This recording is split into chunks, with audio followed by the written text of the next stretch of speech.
Guys, I think I'm live.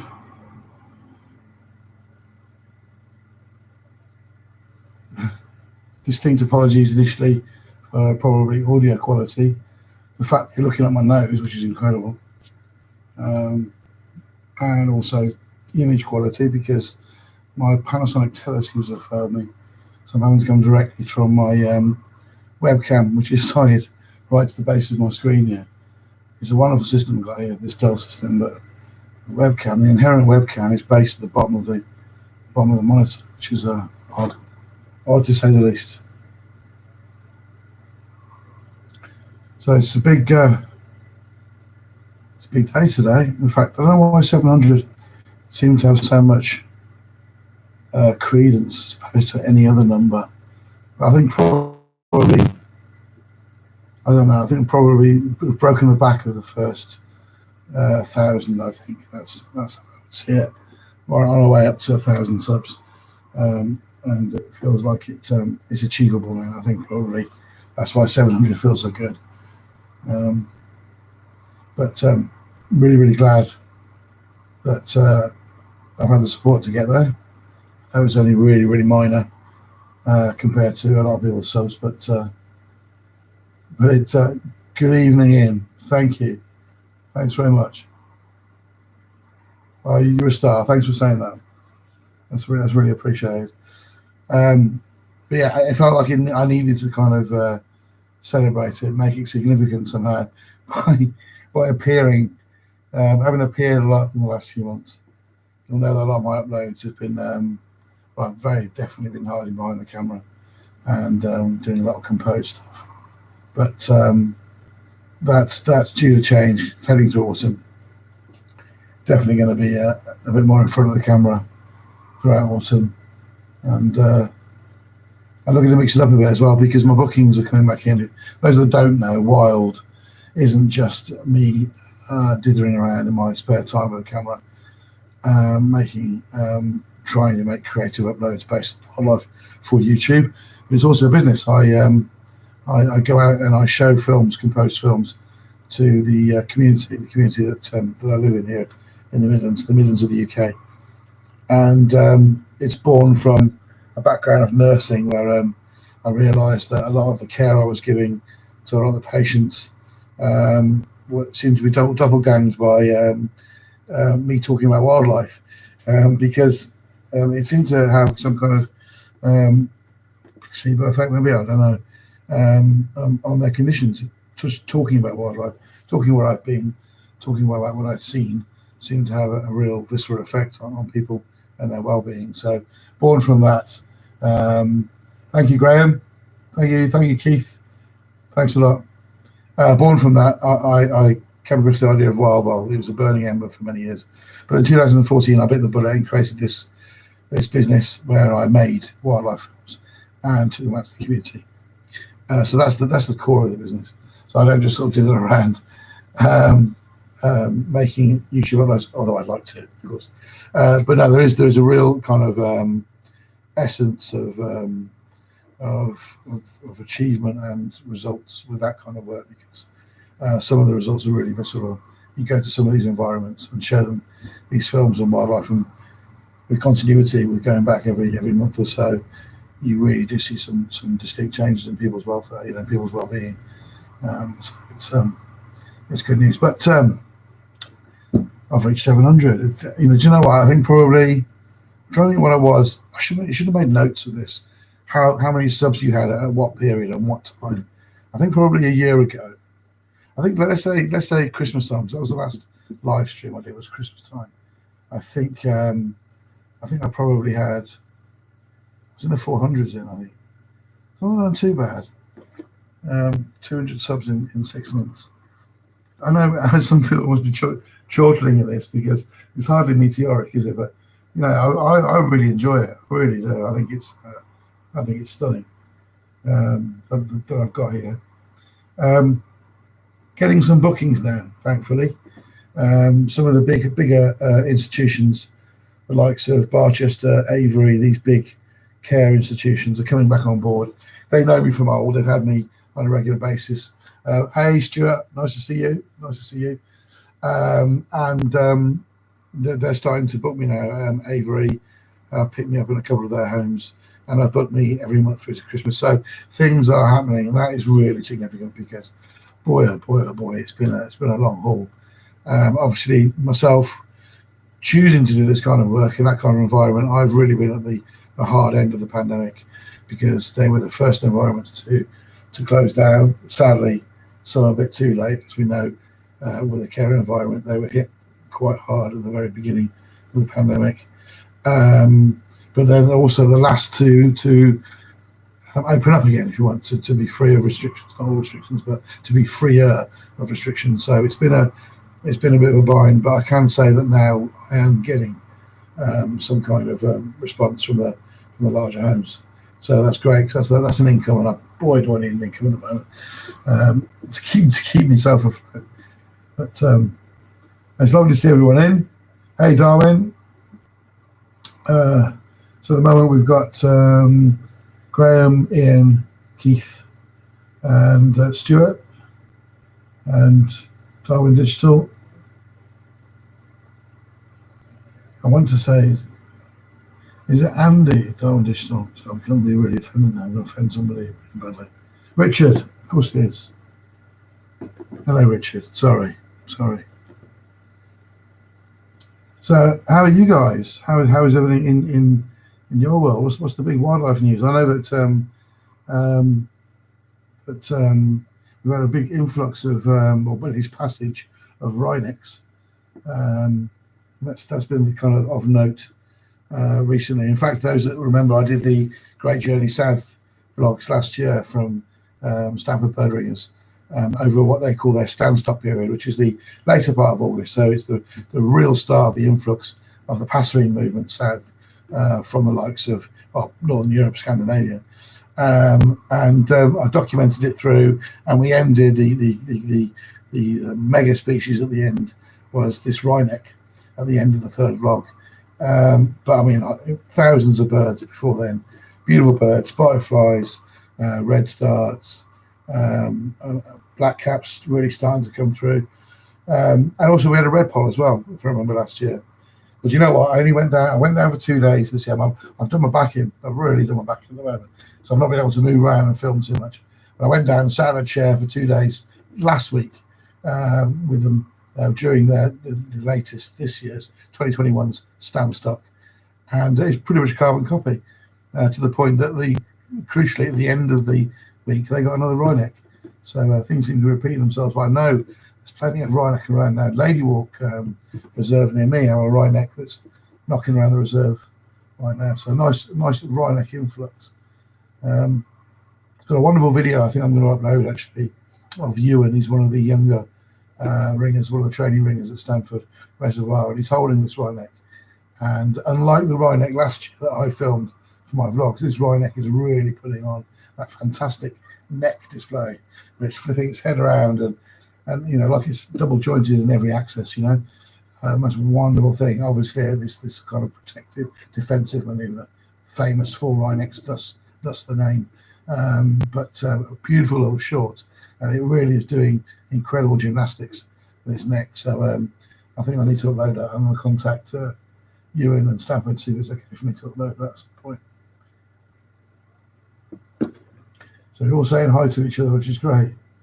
I put it on at 8 because I'm not sure about how many people were watching the thing on BBC at the moment at 9 o'clock. The thing about the submarines, the new thriller written by Line of Duty writer, what's his name? But anyway, I've been watching it. It's the third part tonight, so I thought I'd put it on at 8. I can get back to that for 9. You're staying in Hertfordshire for a few days and sat watching bats feeding. Wow. How lovely, Stuart. That's Stuart Abbott. Wonderful. I took out shamedly, my dad before he died 2 years ago. Oh, God, no, 2 years ago. What about 5 years ago? Jeez. My dad bought me a bat detector, one of the very kind of, I won't say basic, but the dial one, as opposed to the new funky plug-in smartphone jobbies, tablet jobbies, where you dial in your frequencies and then you have the chart to work from about which species you think you're getting from what frequency. And I took it out for the first time last week to sit at Stanstock in the evening, and it didn't work. I took it out of the packet, literally fresh from the box, never used it before. Stuck in a couple AAAs. It came on, but nothing seems to register. So really, really upset about that. Just means I'm going to need to get a new one, doesn't it? Any excuse to get a new kit. But there could be soprano pips, you see, Stewart, couldn't they? Hey, Graham. Hey, Graham, I'm naturally curious. Nice to see you. Sorry, didn't see you there. Can't stay long. Wow. No Wi-Fi. Drain up your data, mate. Drain up the data. Yeah, so I'm looking forward to probably getting my next vlog on and detailing, or at least showing, I think for the first time in my vlog, showing properly what I do when I'm out and about doing these presentations to the community. I have a couple shows this week, so there's every chance that I could vlog from one of the 2 shows I'm doing this week. I have 3 more the following week. So either way, either next week with the 2 shows I've got, or the following week the 3, I'm going to create a vlog from that to just give the one vlog at least. So there's a vlog out there which does show you what actually I do when I do one of these presentations. It's quite a dramatic change, I can tell you, because you've got to kind of be a performer.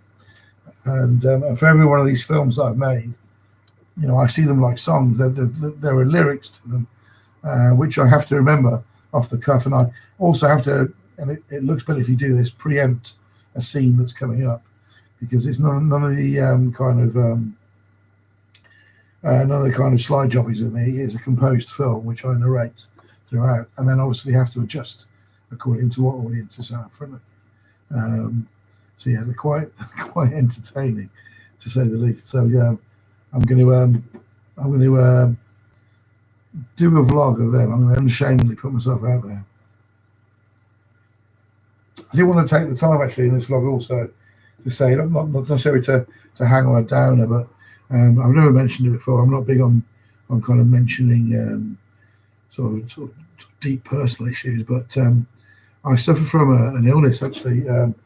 Even though I'm only 48, I've had 2 heart attacks in my life. One in my early 30s and one in my later 30s, and it's down to a hereditary condition based on a lipid protein. It's known as LPA, and sadly I've got a massive amount of LPA, and LPA acts like a cholesterol, so it blocks up cardiac vessels, and sadly in my 30s it caught up with me, and I had 2 infarctions. I was a nurse at the time, so I was a terrible patient. But it means since then, and this is incurable, this condition, it's the cutting edge of science is trying to work out how to deal with it. But yeah, so I'm going to, I've been on meds for a fairly long time, and that's knocked me sideways to the point that in the last 10 years I've put on loads of weight, which affects, and this is the point, affects directly my filming. And I reckon I've got a terrible back at the moment. I think that's down to probably this condition that I've got. So I don't know if you can see. I don't know if it's possible to see with this webcam, but I've just bought myself. No, you can't see. Can't see. Just out of view. I've just bought myself a weight bench. So I'm going to be doing a fair amount of weights and getting myself back to the gym. So basically what I'm trying to say is that probably, hopefully, and it's good to say it on here actually because it's good mental stimulus for me. Hopefully there'll be a lot of weight loss between now and Christmas. So if you can all keep an eye on that for me, that would be great, and give me a bit of support. I really need to tackle this now. 10 years I've been overweight, and I need to amend the situation. It's going to be tough because I'm fighting against my meds all the time.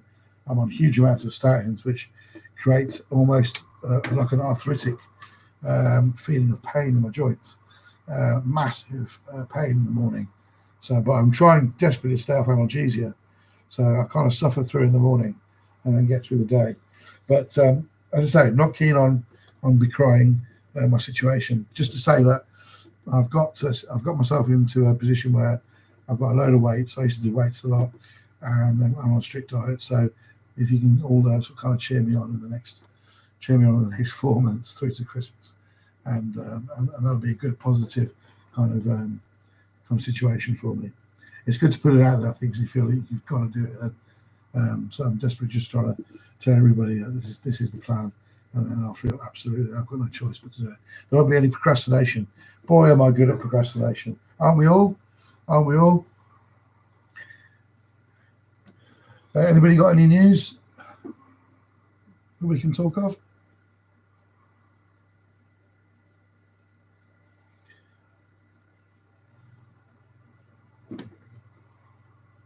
So bye to Naturally Curious. Stewart, you forgot your detector. I forgot my detector for 5 years, so I don't feel bad about that. I've been everywhere for 5 years and left it in the drawer. Shamedly. I'm so good at some things, I'm sure you all have checklists. I'm a sucker for a checklist. It's something you've learned early on as a cameraman. I think I can remember Keith actually. Keith at Eagle VB, Keith. That I think you mentioned to me once you took your drone out and then realised you had these wonderful flights, or he's got your drone up there and realised you hadn't put your SD card in. It's those kinds of things that you need to remember. They seem so simple, and so mind-numbingly obvious, but they're the things that tend to really cock us up, aren't they? So I have this kind of strict checklist now before I head out, and also crucially, actually, when I come back in, what I find I do now is I bring all my kit back in immediately, and I force myself before a cup of tea or anything. I force myself to take all the batteries out, set them on charge, and all SD cards out, and all SD cards then uploaded onto the PC and cleared. Just so I know that if I am caught in the hot, possibly, somebody gives me a call a couple of hours later and says X, Y, and Z at this location, I can literally grab fresh batteries. I've got blank SDs again, wham, and off I go. And it's done me right. I do it now actually without thinking.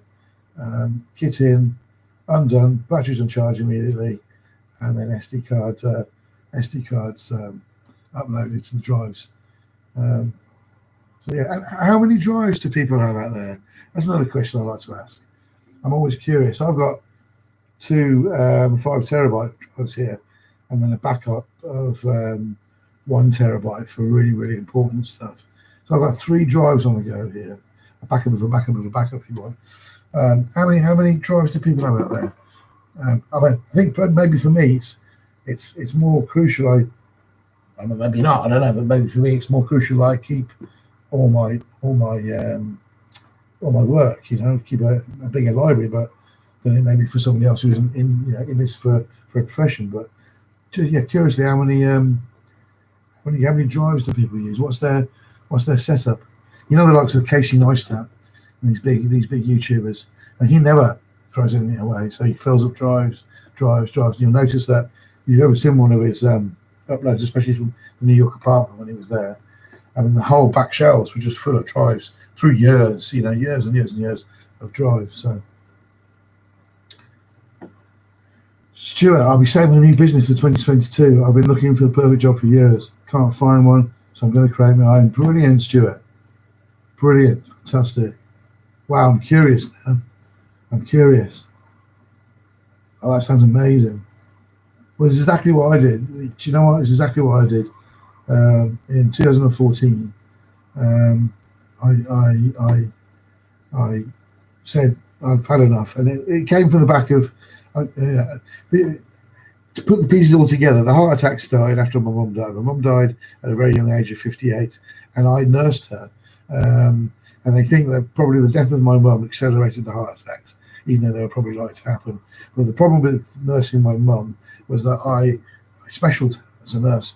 I don't think it would happen today, but for some reason the GP signed me off to special.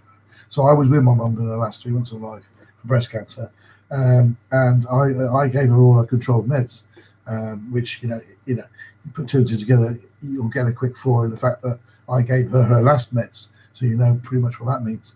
And that really affected me really deeply, and it ground away at me from 2008 through to 2014, by which point I knew I just couldn't do nursing anymore. I just couldn't, simply.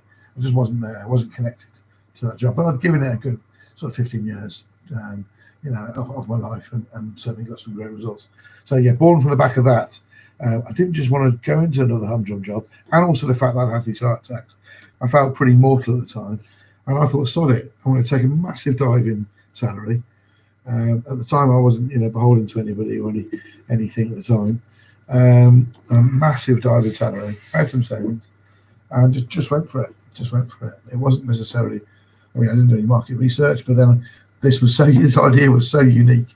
I couldn't see how you could do market research apart from being the nurse and going to places like these homes and feeling that this kind of film show with nature, the natural history of Britain, every so often would be a massive release for these guys.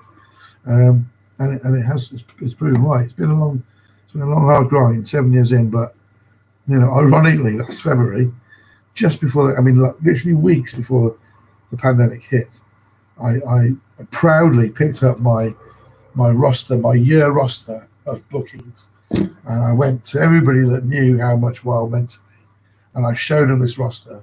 This was February, and the whole of 2020 was full. I'd filled in my year in February, and that for me was it. I was now self-sustainable, and people were surely it's going to get better. It was a massive milestone, and that was 3 weeks before the pandemic hit, and literally a pandemic that felt like it was designed to hit my industry, especially. So it was wicked. It was wicked. So drives, 30 hard drives, Ian. What? Wow, 30, and I guess they're all functioning still. You must have a massive index then. Now I'm fascinated about your index. I'm seeing incredible index you've got with 30 hard drives. And I bet they're lovely pads. And I bet they smell nice. And I bet you've written in perfect handwriting. I'd like to see them. Those kind of things really turn me on. I bought a Sony FDR Richard AX53 4K camera, £200.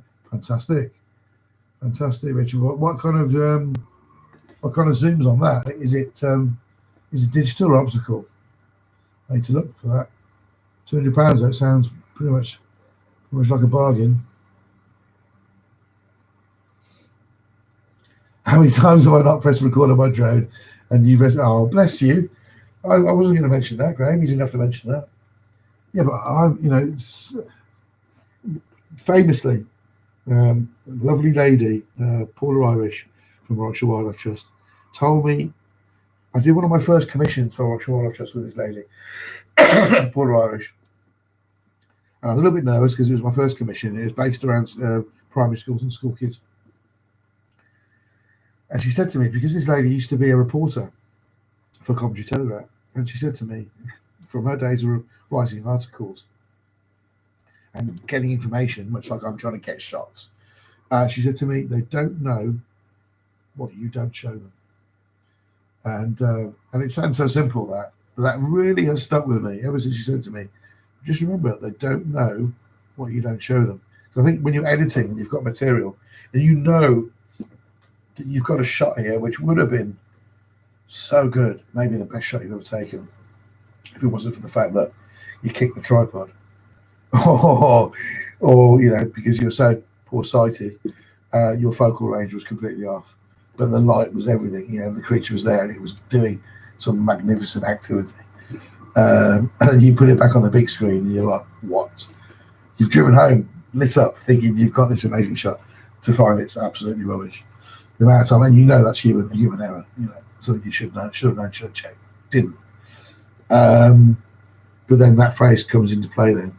They don't know what you don't show them. So just collate everything else, all the best bits, and don't mention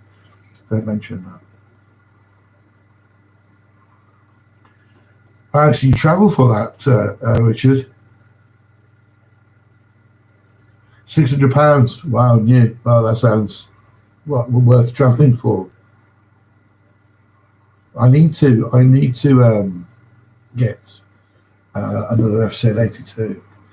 I'm determined because, as you know, those that don't know, I'm not a huge snob in this game, because I believe you can get amazing results from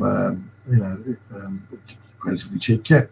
You have to go looking for it. A lot of cheap kit is crap, but there are the likes of cameras like the Panasonic FZ82, which by no means, by no stretch, people would have called expensive. It's a bridge camera, and it's reselling now for about £300 all in, and it has this 60 times optical zoom at 4K recording. And I remember, I show these images when it's the good times on a 2 meter wide screen. So I'm standing next to this robin, which is the robin's head is the size of my head at least, and I can see every single indentation around its eye. It's got this very fine feather work, these little plumes that work their way around the eye. I can see every single one of those on this 2 meter wide screen.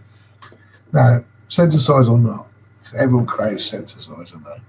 Sensor size or not, you tell me, piece of kit that cheap, that inexpensive, I'm not going to say cheap, it sounds wrong, that inexpensive, that could really push out that kind of detail.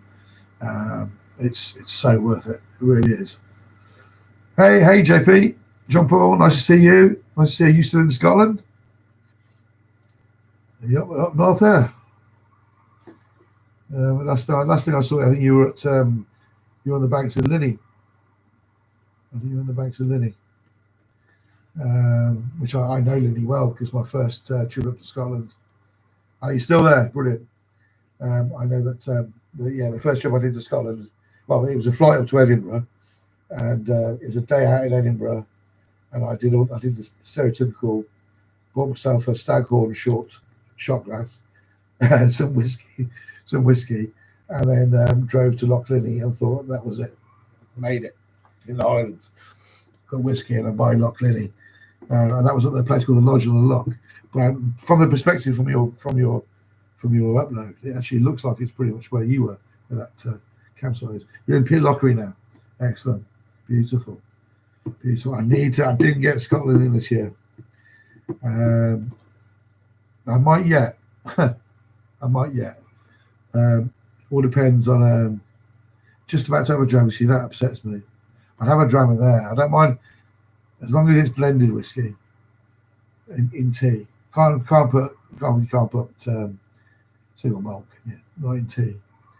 But a bit of blended in tea, quite nice. Tried that quite often.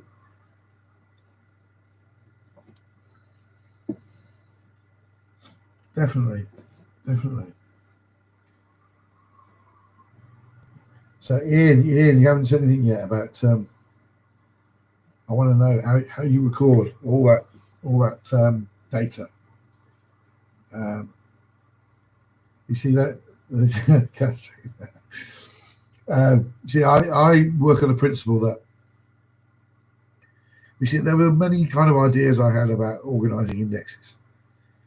Right now, it's pretty much alphabetical and linear, chronological. Just for me, it works best that way. I remember sequences, I remember seasons. I know inherently, as you will know, as a naturalist, what happens in the season. So I know that, right, I know I've got a shot. I know it was a springtime. It wasn't last year, the year before. I'll come back to that and I look through the files in that kind of chronological order. Initially, when I started out, I thought that I was going to build a library of species. So I would have all my species, but that would be laborious. So every shot of a blackcap would be in one place whenever I took that, or every shot of a heron. And that was the idea, in case that anybody came knocking for a bit of footage, to buy a bit of footage from me. Back in the day when I thought that would be a money spinner, well, nobody has yet. Well, they have, but they've had it free. But I thought that I would individualize things with species. But yeah, can you imagine that? I mean, it would be such a wonderful thing. If I had the time, if I could pause time and I had all the time in the world, I would do that. I would go through all my footage and single out every single species and collate all the clips I have, all the viable clips I have of that species, and then just sort of picking it at whim. I think I probably wouldn't film again. I just enjoy going through all those shots. Now, Ian said to me last time, and I didn't return the favour, the question as it were. Ian said to me at Christmas, what's the one thing I really want to film that I haven't yet? Now, I didn't ask that question back, Ian. I think I said to you at the time, Ada, and I failed again this year, mate. Failed massively. So I'm still on for Ada. I don't necessarily mind that I failed, because I like having things that I haven't got yet, and it gives you goals, obviously. But back to you, Ian. What's the one thing that you haven't filmed yet? I think it's going to be some obscure herping thing, which will be great. But what's the one thing you haven't filmed that you'd love to film? Spectacle, or individual species, or maybe connected with both? No adders for you. That makes me feel better. That makes me, as long as the adders are in good number. It's not us seeing no adders isn't significant in the respect of are they doing okay. But yeah. So what's the one thing? And I put it out to Graham as well. You know what? I've never asked Graham that. Graham, if you're still here, Graham Barker. In fact, everybody. Sorry, why am I realising? Everybody, what's the one thing that you would like to film that you haven't yet? Let's say UK, please. Let's keep it in the UK. What's one thing, spectacle or individual creature, whatever it may be, whatever genus? Yeah, let me know. I'd wait with bated breath. I think still for me, adder. I've dreamt about that adder shot. You know, that low down, lying on my belly, facing. Okay, Keith, Beavers, lovely. Yeah, no, you know, I found a place. Up in Scotland. Not physically, but through investigatory work, looking at somebody else's vlogs and looking at a map. I worked out where they were. A certain place up in Scotland, which I may want to visit at some point. But yes, Beavers, I would like that. Either up in Scotland or down in Devon. I know my auntie lives far away from a good site for Beavers down in Devon. Smooth snake in. Wow. Yeah. Okay. Yeah. That'd be nice. Have you had the sun lizard? Yeah, sun lizard. Have you had sun lizard? You're in Dorset, Dunes. Is that right? Yes, Stewart. The Beavers are coming to Derbyshire, which will be amazing. And I still think in reading some of the protestations, which I have done about the Derbyshire project, I still think it's pretty amazing that it's being cascaded so quickly. It gives me faith that we can override shoddy opinion. They'll eat all the fish. I remember that one. That was amazing. Can't have beavers. They'll eat all the fish. Amazing. And then suddenly people who didn't care about a tree suddenly massively cared about an individual tree. You know, suddenly there was a tree there that basically was their life. And if it was damaged anymore by these nasty creatures. But as I say, despite these protestations, I'm really pleased to see across the country and the likes of Derbyshire, the Beaver project really seems to be doing well. Really doing well. Just got to get links now. Yes, saw sand lizards the same day, but rubbish. Right, okay. I'm 1 less than a metre away from Mean Spring, but couldn't get the camera. So, no way, so that was your smooth. Right, okay. And on the same day, sand lizards. Wow, what a day! I want to drive home. Blimey. I don't know how would there's nothing you can get in a service station that can sort of deal with those blues, is there? See, that's when I want a Drammen in my Costa coffee. Wasp spider. Yeah, okay. Yes, and so did obviously. Well, you didn't get it last week, but has had it a few times, I believe. Graham, who's left us. Graham was naturally curious. He got his wasp spider. Argiope Bruinici, the wasp spider. And I know that. And I know JP's really good at Latin names. I always come up with one like the ladybird spider. Irissus sandialatus.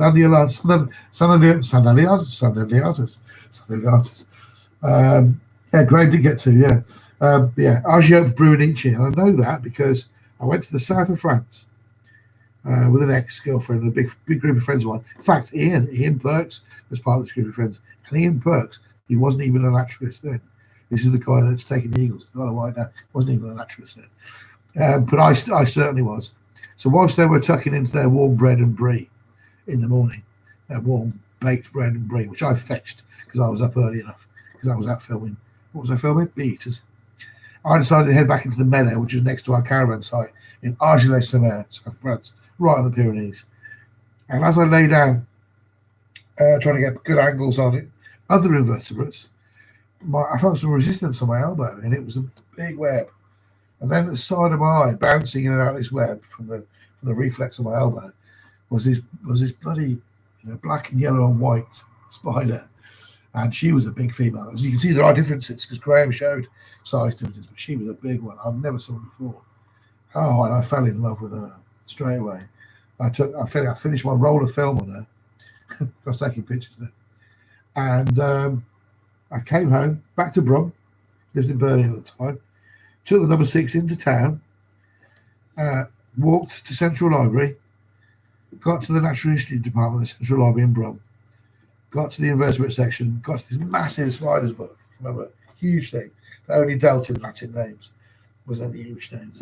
But spiders of Europe, massive plates for them. And I can remember just the moment I opened this one plate, and there she was, like this big, almost identical, beautifully painted, black, yellow, and white streaks on her, stunning. Argiope Bruinici, that's all it said. No wasp spider, just Argiope Bruinici. Straight over to the photocopy, and then jumping on the number 6 and bringing it home, being so chuffed with myself. I found out what she was, but of course later since learned that they're doing well in the south of Britain now, and they're called a wasp spider. So yes, right, JP, this is it. You see, I need to. So I would do a whole vlog on that. I would travel just for that spider, and everything else would be a bonus. Because it has been an important part of my life, Bruinici. So that's definitely something for the new year. How about that? Definitely something for 2022. Anybody else that wants to come in with me, please do. Let's all head down JP's way and get ourselves a Bruinici fest. Because they're stunning. They're just beautiful, beautiful spiders. I generally don't mind what I shoot. Start every trip with no expectation. Enjoy every minute. That is wonderful, Stewart. That is wonderful. And I know you mean that. And I know you absolutely mean that as well. Yeah. Do you know what? More often than not, I don't go out with a plan. Similarly, I'm like that. I will go out. Let's just say I walked down that path last year, and I heard the first white throats of the year calling, and a black cap, and a garden warbler. And I thought, I'm going to come back here and film these new warblers probably the next day, because it seems like in one spot here I can get them. So that's the plan. That's the kind of planning I'll do.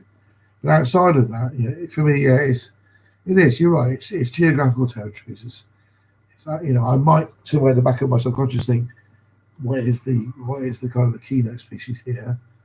But yeah, invariably anyway, if you do make plans like that, it never happens, does it? You never get that particular mammal or bird or and it is the variables are wonderful and just proves what nature can provide. Expect the unexpected at all times. Wow. So the egg sac is a crucible type thing. Well, I look forward to seeing that. Stephen Davis, Evening Simon. Hello, Stephen. Hi.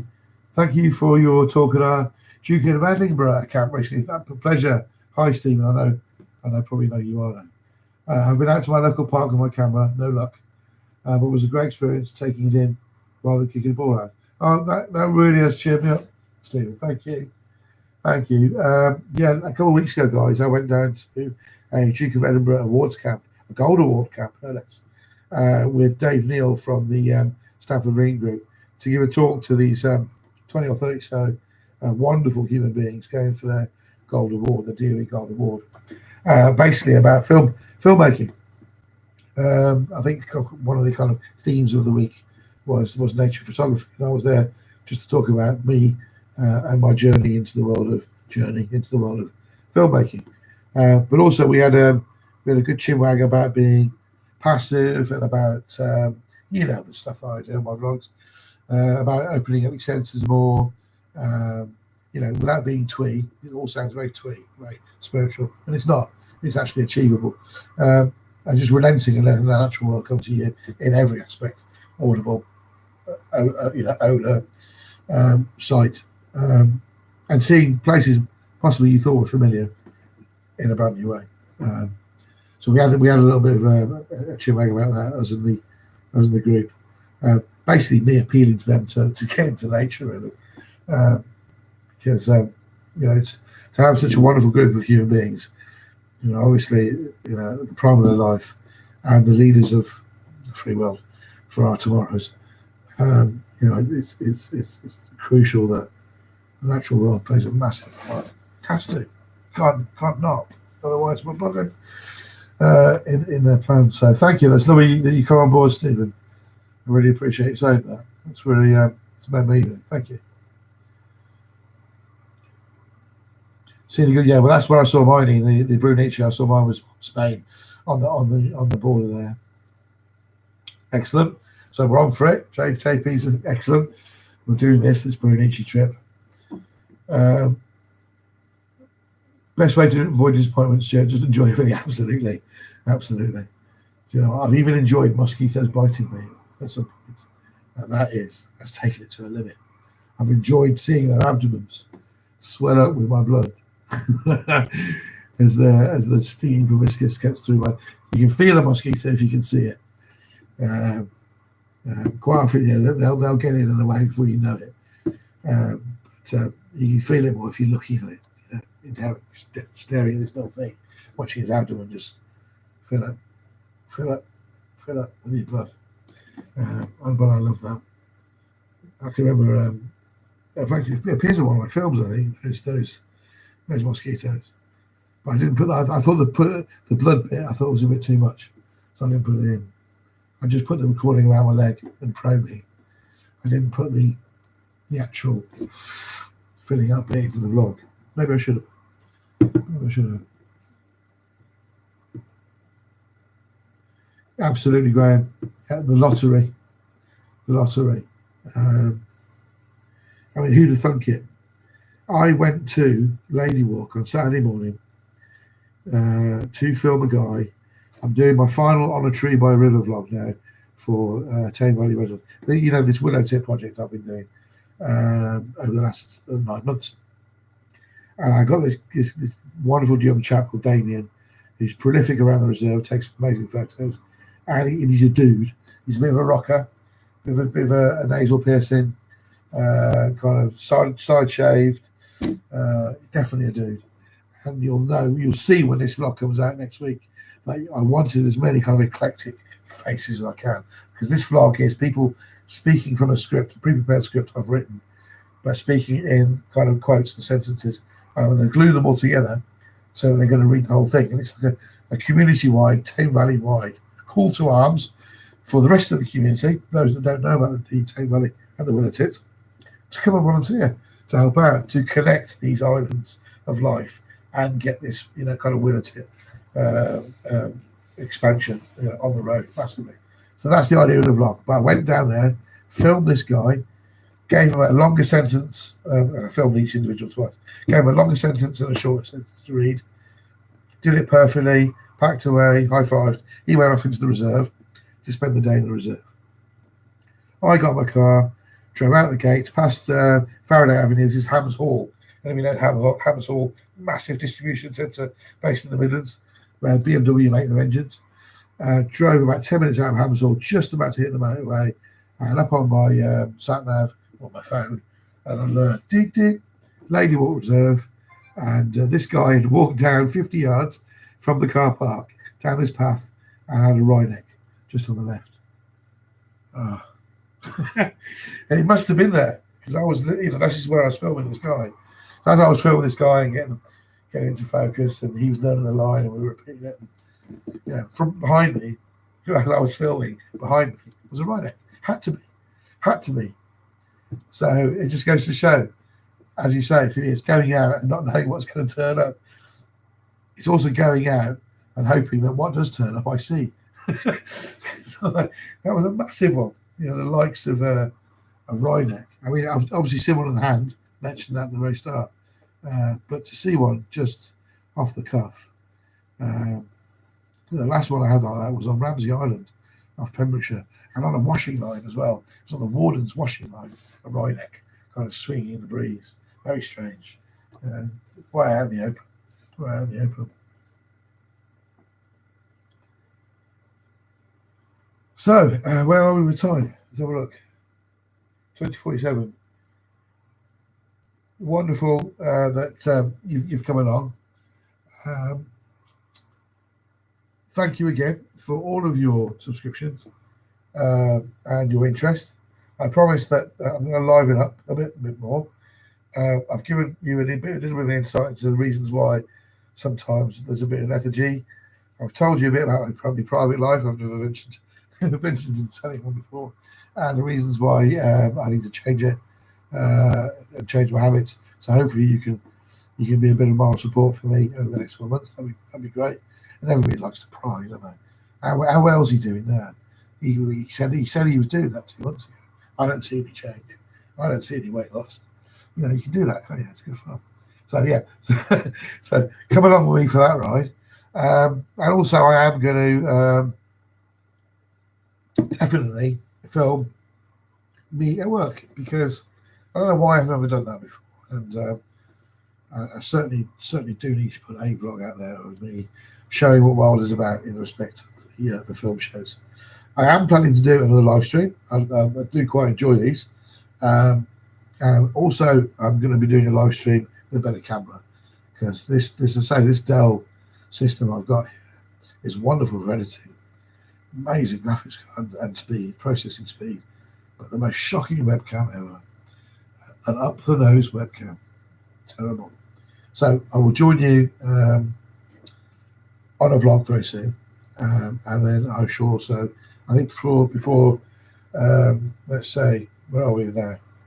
Let's say before the month's out, I will I'll do another live stream with a better camera. I'll get my Lumix Tele working.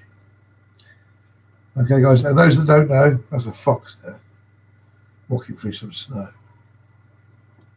Lovely to see you guys. Please take care, be safe, and definitely up for them brewing Ichi next year, JP. Okay, get a minibus on the go.